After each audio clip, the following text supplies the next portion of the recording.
Good afternoon, tubers. Matt M. Roy back once again. You can see Baxter in the background right there. He wanted to be in the live stream today. So give a couple minutes to get here. I think we're sitting at right about 3 o'clock now.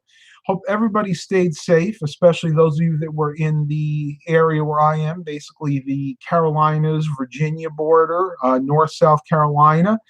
If you are, then you were dealing with the remnants of Tropical Storm Nestor, which came through early this morning and is finally pushing out of the area. It's actually going off to sea right now. So the rain and the wind are finally over. We actually got very blessed in our area that we did not get a lot of wind. It was just a lot of rain and just breezy conditions, maybe at most, I would say 25, maybe 30-mile-per-hour wind gusts, but that was about it. But that's not what you guys and gals are here for, is it? Yeah. Well, see what we got here so far. George Stewart, George Blakely, Jonathan Grindle, Paul Kane. No good videos of the storm, unfortunately. It just really wasn't that much of an event here. It was more rain than anything. Mark Covington says, hi to you, Baxter. We're doing fine, aren't we, buddy? Yeah. He's going to sit there blinking his eyes ever so slowly. It's a very typical cat thing to do. All right. Well, we got 10 people here. That is really cool. So, what I want to talk to you about today are SSDs. You have probably heard me prattle on endlessly about the benefits of having a solid state hard drive in your computer. But I'll go over them again. Much faster boot times, about 20 to 40% faster on average than a conventional hard drive. Lower latency, especially when surfing the web, opening up programs like Microsoft Office, video editing. Not so much with gaming, though. You would think that games would benefit greatly from SSDs, but really gaming really more depends on your video card. But every other benefit I've described describes probably what the majority of you do out there. Basically, for everyday tasks, having an SSD or a solid state boot drive is a much better option. Now, you don't have to have a humongous sized SSD. To give you an example, in this computer, I have a 240 gigabyte solid state hard drive, which carries my Windows 10 installation, some select programs like Office, my browsers and things, and some pictures and a little bit of music. But the majority, the bulk, if you will, of my data is stored on a conventional hard drive.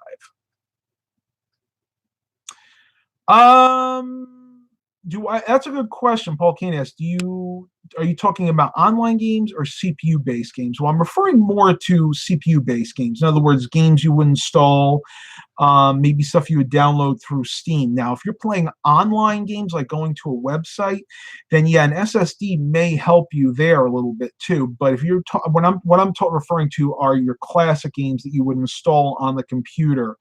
And play. Even things like World of Warcraft, Fortnite don't run a heck of a lot better on an SSD versus a conventional hard drive. Jonathan Grindle asks, I notice now SSDs are coming with 5-year and 3-year warranties, and 5 years and 3-year warranties on normal hard drives. Very typical, because an SSD will last you longer on average, than a conventional hard drive. As long as you don't abuse your solid state drives, i.e. don't defragment them, don't move a lot of data around, they could last you upwards of 5 to 10 years, whereas conventional hard drive, because it relies on a motor and a platter that has to spin and a physical head, these days you're lucky to get 3 to 5 years out of them. I've actually seen conventional hard drives fail after just a year. It's very, very sad. Paul Kane plays Civilization 2. I'm not much of a gamer myself, but I have done some testing between SSDs and conventional hard drives for games, the types of games that you install, not web-based games. and there really isn't that much of a difference. But everything else is quicker. Again, boot times are quicker. When you're launching programs themselves, they're quicker. And yes, that will include standalone games. But once you're actually in the game, the gameplay really doesn't get affected by a conventional hard drive versus an SSD.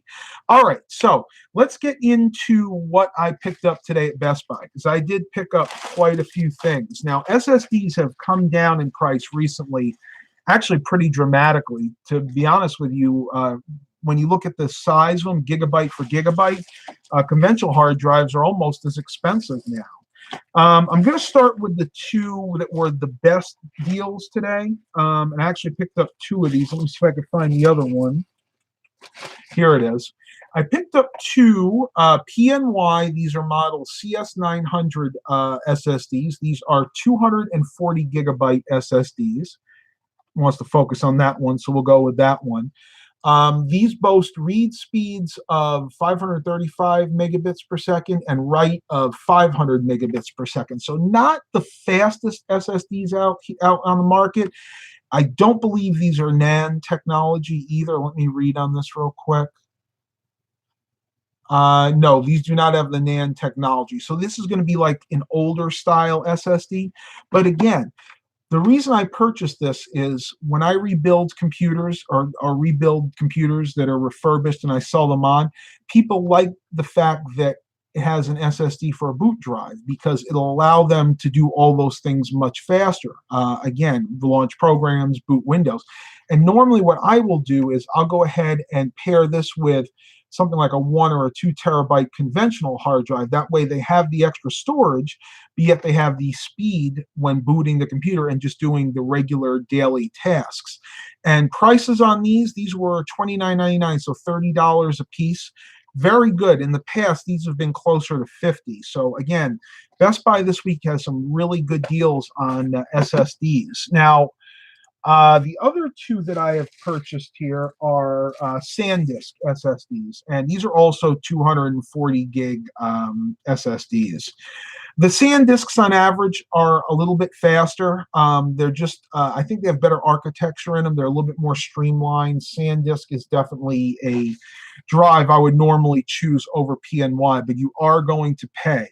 This was $10 more for the same size. So basically $39.99 for 240 gig versus $29.99 for 240 gigs. And as you can see, believe it or not, the PNY actually boasts faster read times. The same write times, but faster read times. But I can guarantee you, once I do benchmarking, the SanDisk is going to outperform the PNY. It does almost every time. And once again, these were $39.99. Other deals that Best Buy has right now, if you want the larger size hard drives, you can get an even better deal if you go up to the 480 gigabyte version of the PNY. That one is $59.99 with the normal price being $99.99. So you're saving $40 on that. And I will go ahead and I'm just going to go ahead and share the website, the Best Buy webpage that I'm looking up. This is basically, you click on this link and you will go ahead, it'll bring you to all of the SSDs that Best Buy has right now. And you can actually edit it to just show you the ones that are on sale, but you can kind of play around with it, find out which one might be the best for your purpose. But again, SSDs, because they've been out for so long now, are really going down in price. It's very typical to find SSDs at and around this price, but not usually at Best Buy. Generally, I've noticed, at least in my Best Buy, the prices have been high recently, so this is kind of unusual. Joshua Bowman says, almost beats Amazon's prices. I totally agree, and that's why I wanted to share this with you guys out there, because it was really amazing to me that the prices have gone down this much. And I'm sure some of you probably looked in the bag and saw, yeah, I bought some more of that Insignia thermal compound. This was on sale for $7. It's only $1 off the normal price, but for how big? Let me see how big this is. It did say for 5 grams. That's actually a pretty good price, and I always need thermal paste for one thing or another.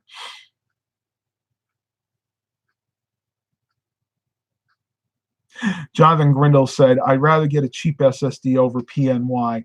Yeah, I know a lot of people have had bad results with PNY. PNY is one of those companies that has some really good products and some real garbage products. There's like nothing in between. The CS900 series of their SSDs I have used in the past and actually had very good luck with. Now, the earlier CS600s did not work as well. They had a lot of errors build up very quickly. But PNY has done a little bit better when it comes to their CS900. In other words, their newer models.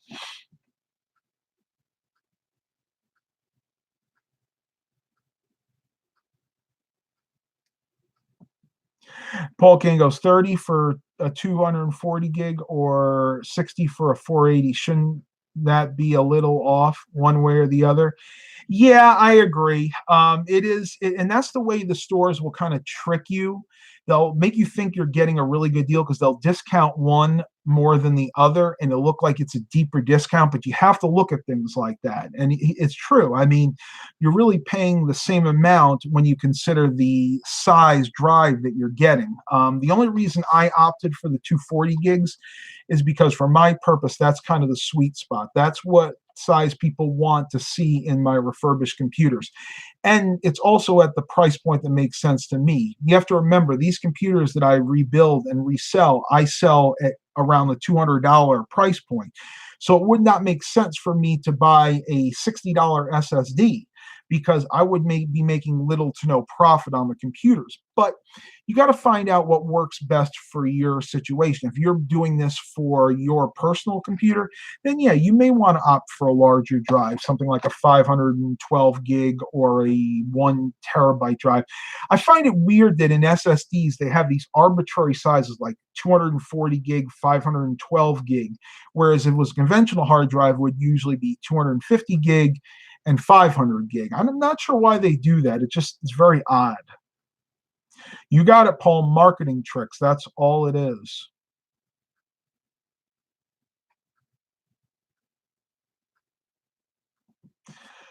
Robert Jones, if I'm not going to go over the prices again, but if you look up on the live chat, you'll see a link that I shared. Just click on that and you can see all the prices for all the different drives. But I guess I can go over it really quick. $29.99, so $30 for the 240 gig PNY SSD, and $39.99 or basically $40 for the SanDisk SSD Plus. So 30, 40. Wow, a lot of people coming. Where's it, Mark Cummington? Do SSDs make better main or secondary hard drives? A very good question, Mark Covington. You want an SSD to be your main hard drive, i.e., your boot hard drive, where the Windows partition resides, because that's where you're going to be doing the bulk of your work. And the secondary drive can be your basically conventional hard drive, and that's what's you're going to store the bulk of your data on. That's the way you ideally want it set up. Now, if we were talking about a really professional system, I mean, a lot of people get really large SSDs and put them in like RAID 0 or RAID 1. That way you get the best of both worlds. But for the normal consumer, that's just going to be too costly.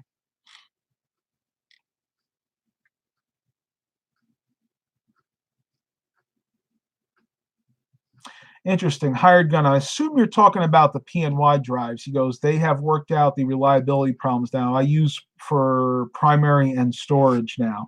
Yeah, that's been my experience. Again, PNY years ago, Best Buy used to sell PNY memory. They may even still sell PNY RAM or memory. Usually, I think at the time it was like DDR1 and 2.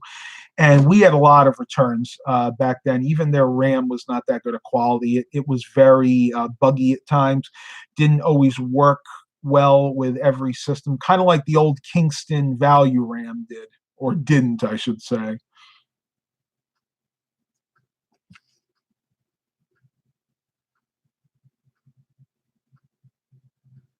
Jonathan Grindle makes a good point. He says if you're going for a high capacity drive, definitely go for a good brand. In other words, a very well respected brand. So anything 512 to 1 terabyte. I would agree with that because if you're going to be shelling out that much money for an SSD, you're even for the cheaper ones, you're going to be paying a lot. For that, if you're going for like a 500 gig or a 1 terabyte, I would go with something like a Western Digital Blue or even a Western Digital Black SSD. I've had very good luck with both of those drives in the past.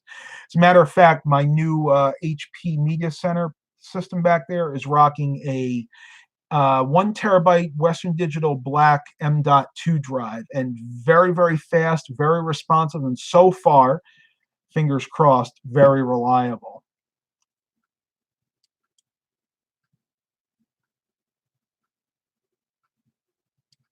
As Hired Gun goes, you have to remember that most drives NVMe chips are Samsung now, anyways. Yeah, they're consolidating a lot of those chips now. I did read that somewhere, but I'm glad you put that out because I plumb forgot. And yes, before anybody asks, that one back there is NVMe. These I do not believe are at all. If they are, they don't say it on here. I'm going to say they're not.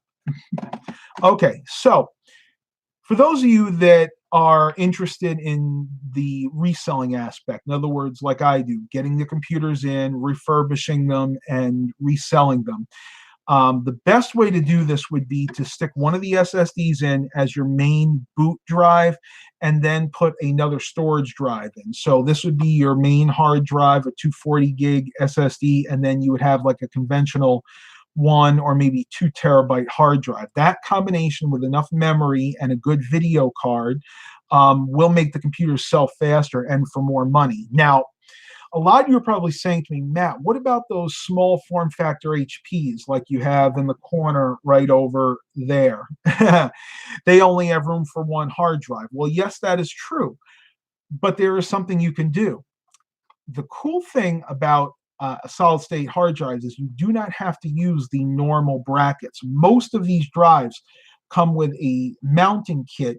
It basically is just like double-sided tape, and you can mount the SSD to anywhere in that computer. As a matter of fact, with those HPs over there, what I will usually do is just mount the SSD right on top of the conventional hard drive, either with the mounting kit that it came with, or if it doesn't come with one, I picked this up, and this works very well.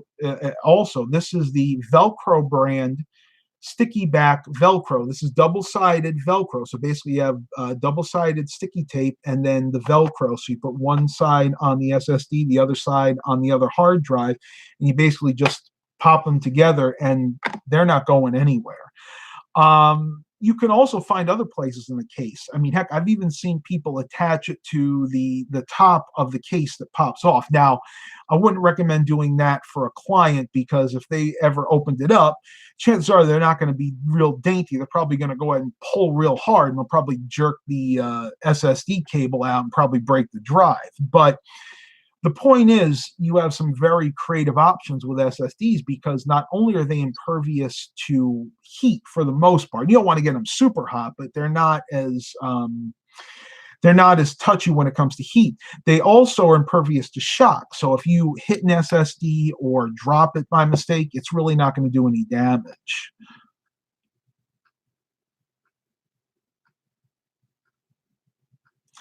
Jonathan Grinnell, you can also get an adapter to make the NVMe drive slower since the SATA interface cannot support the bandwidth.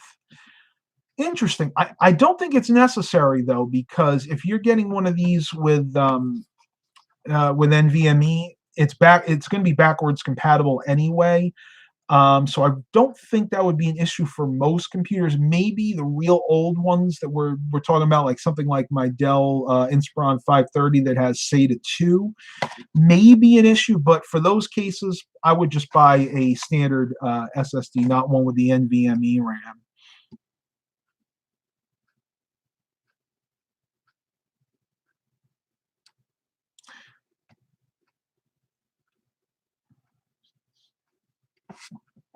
Hmm. I'm not sure about that. Eric said, I don't think you can get NVMe drives and SATA, only PCIe. Or Yeah, or you're talking about like the M.2. It's interesting. I'll have to look that one up.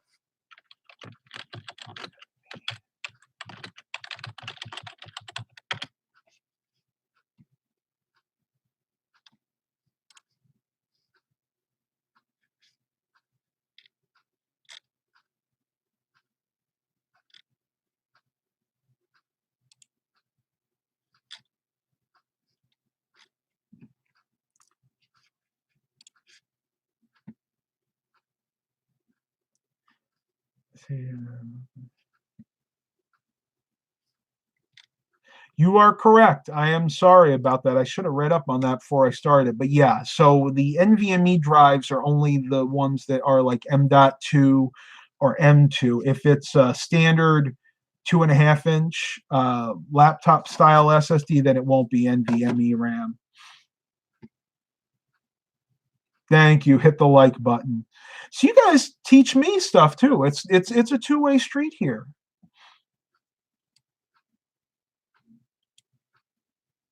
Use the 16X adapters because my motherboard only has one M.2 on it. Okay, so yeah, apparently you can get a an express adapter. I I personally couldn't. Most of the computers I work on don't even have the M.2 or the M-SATA ports on them. So generally, the only options I have would be a drive like this. But for my two main systems, which do have them, actually my XPS 8700 has an older M.2 or M-SATA SSD. My other one has the newer M.2. But I can't see a need to where I would actually have to have more than one inside.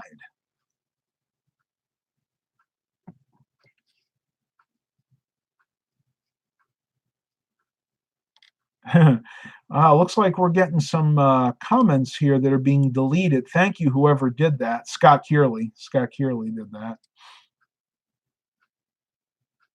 Hiregun goes, I have two 480 gig NVMe drives for storage. Yeah, I know that some of the newer motherboards are coming with multiple M.2 ports on them. And for those who don't know what that is, basically that is a different type of SSD drive that mounts directly to the motherboard. And it's really convenient, but you do pay a price. A lot of times those tend to run a little on the hot side because they're right against the motherboard. So if you are using one of those, you need to make sure that you have extra cooling in your computer to keep those cool. Okay. So Hired Gun says he has a setup for audio production, just doesn't trust mechanical hard drives for storage. That's perfectly fine. I mean, I get it. We've been burned so many times, especially with modern mechanical hard drives. They're just not reliable like they used to be.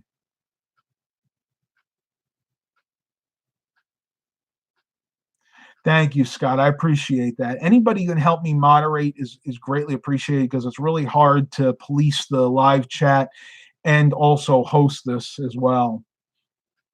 Because I have a PCI Express X16 to NVMe card, but I only have one X16 slot. Yeah, so it's either that or the video card. Though if you have an X1 slot, you could always do it that way.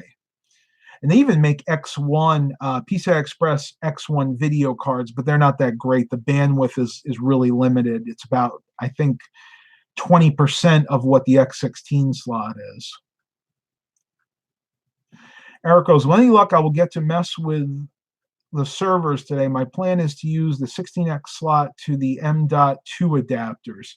I've never had to mess with those before. I have to order some of those online. It'll be really interesting because again, I do have a lot of systems that don't actually have those M.2 ports on them. But if I could get the adapters, then I might be able to actually buy the better M.2 SSDs. All right, tubers, I am going to have to end this live stream here. I have a couple people coming over. I have other things that need to be done today. I'm actually filming a vlog as well. It's going to wind up probably being a 3-day vlog. So you guys will probably see that sometime tomorrow. I really appreciate you coming to this. Hopefully got some information. Maybe go out and get yourself a SSD or two to upgrade your older computers.